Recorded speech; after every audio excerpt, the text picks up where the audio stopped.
Political analyst Dr. Ralph Mathekga joins me to discuss a supposedly apolitical movement called Operation Dudula. The face of that movement is a 35-year-old Nhlanhla Mohlauli, or Nhlanhla Lux, or Nhlanhla Lux Dlamini. The Soweto local goes by many a name, Ralph. What do we know about him? When did he first ping on your radar?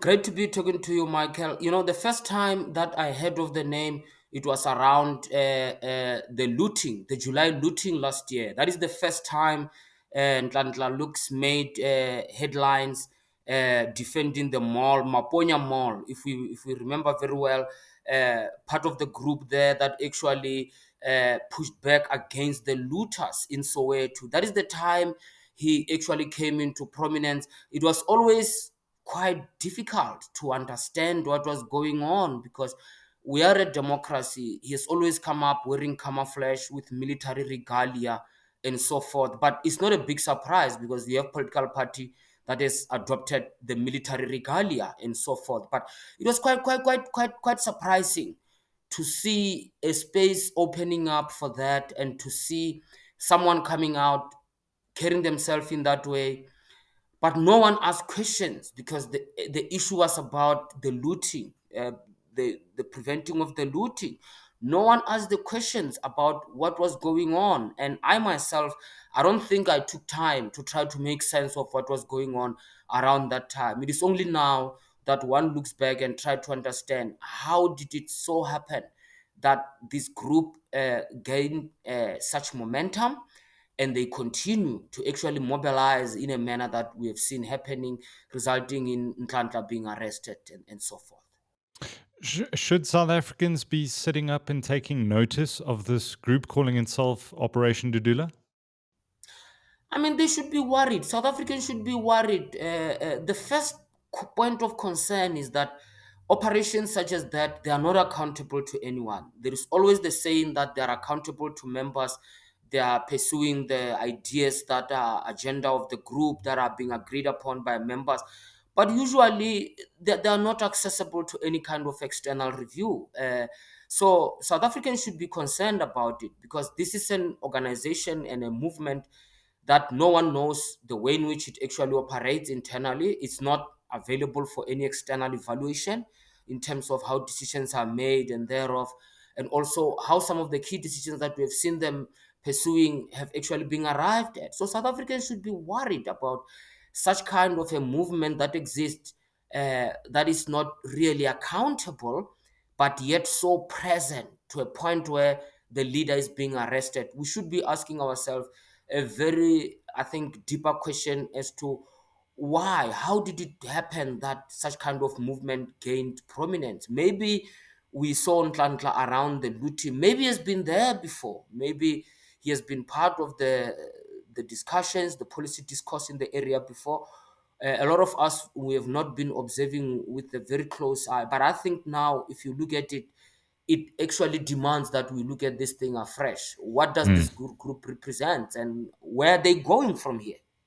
Yeah, you've been watching political leaders for decades. Is Nhlanhla an opportunist, an entrepreneur who sees an opportunity in a vacuum of political and government leadership in this country? Where does this guy fit in? I mean, it's quite difficult for people to understand, Michael, because a lot of people get excited about this situation. I mean, when you have our system at the center that is being seen not to work, you have an immigration issue coming out, becoming a source of conflict in society, whereby government does not have a plan actually on how to deal with the immigration issue. You have such kind of issues that are coming out as a single point issue. I mean, you and I, we can look at the immigration issue. For me, it's not a single point issue, it's quite deep. But movements such as this look at it as a single point issue, something that can be resolved by a single course of action. This is how these types of movement come into being. People, leaders look at the vulnerability within the society, and those are genuine vulnerability. They look at the institutional gap that actually exists within society. The reason why Operation Dudula became what it is simply because there is a gap, and they are occupying that gap. That gap is being left behind by political parties that are not stepping up to the task, but also formal institutions that are not being seen doing their job. So it becomes very easy. Actually, because these movements are usually single issue based, they don't need to be sophisticated, they don't need to be complex. It's very easy. It can be the question of the illegal or undocumented foreign immigrant working and living in South Africa. It can be a single issue. It's usually a single issue. It can be about those that are identified as single beneficiaries of state resources. They can be targeted. Usually such kind of movement, they are not complex. It's a single issue. They look like they're focused, but usually once they are done with that single issue, they invent another one. Show me any types of movement like that have closed down in peace after achieving their objective. Show me any of those. We don't have any. Usually they become something else. There's an interesting dynamic developing the EFF and Operation Dudula. There's a lot of animosity there. You have written a great opinion piece. Is this new formation trying to out EFF the EFF? Are they feeling a little threatened? Where do you see that leading?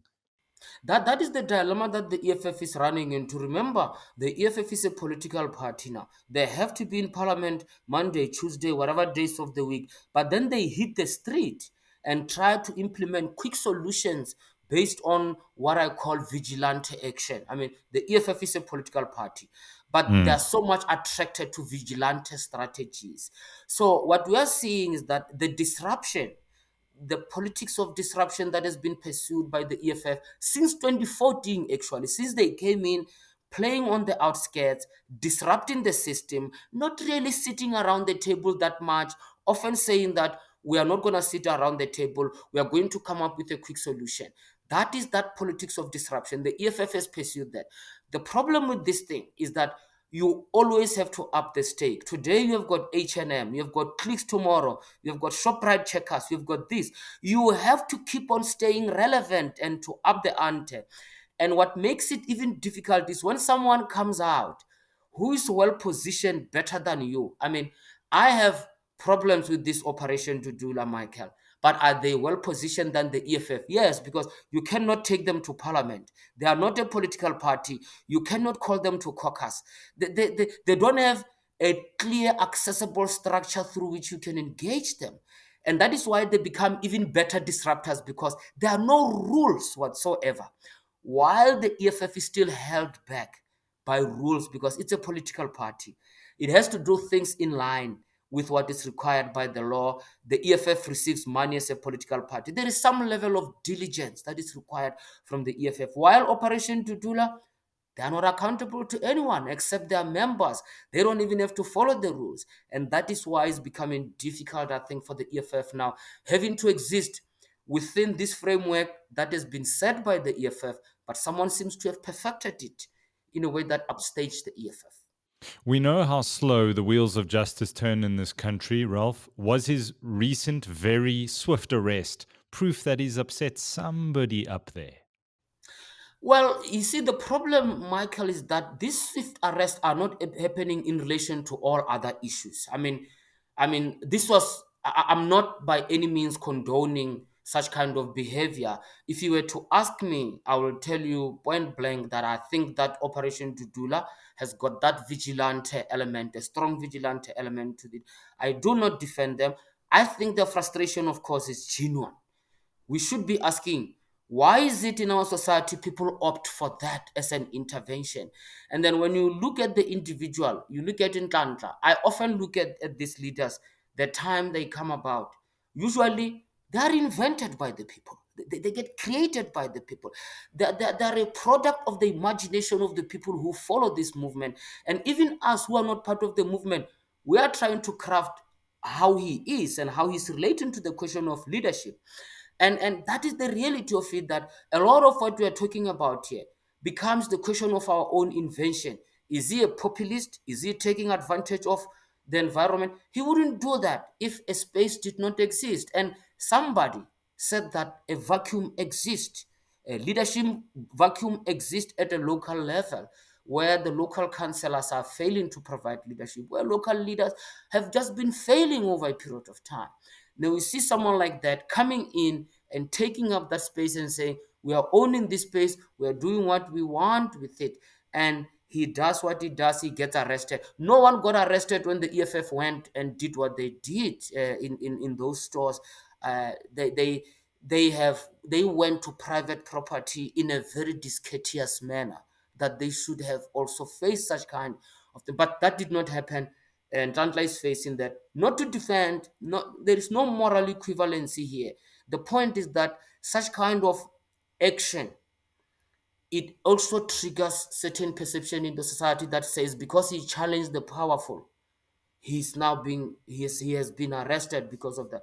Whereas actually the basics of it is that he's leading a vigilante movement that is genuinely frustrated. How can we bring this movement back on the around the table to make sure they play by the rules? If someone wants to be a political party, go out there and form a political party, and there is nothing wrong about it. I would be much happier if they were a political party. They will be subject to rules of engagement, some sort of rules of engagement. Perhaps they will form a better political party than the type of movement they're trying to proliferate. Do you think he's setting himself up for office in the next couple of years? Do you foresee his name on a ballot paper somewhere? I mean, Michael, this is the old story of South Africa. Nobody ever says they are setting themselves for office. People always say that, oh, yeah, if people say Ralph must stand, I've got no choice. I'm going to stand. It's one of Yeah. those scenarios where you look at the social media, you look at the frustration. And again, South Africans don't have a problem with new blood, new political blood around the block. You are a new kid on the block politically. They'll give you 6%. You'll figure out what to do with it. You can ruin it or anything.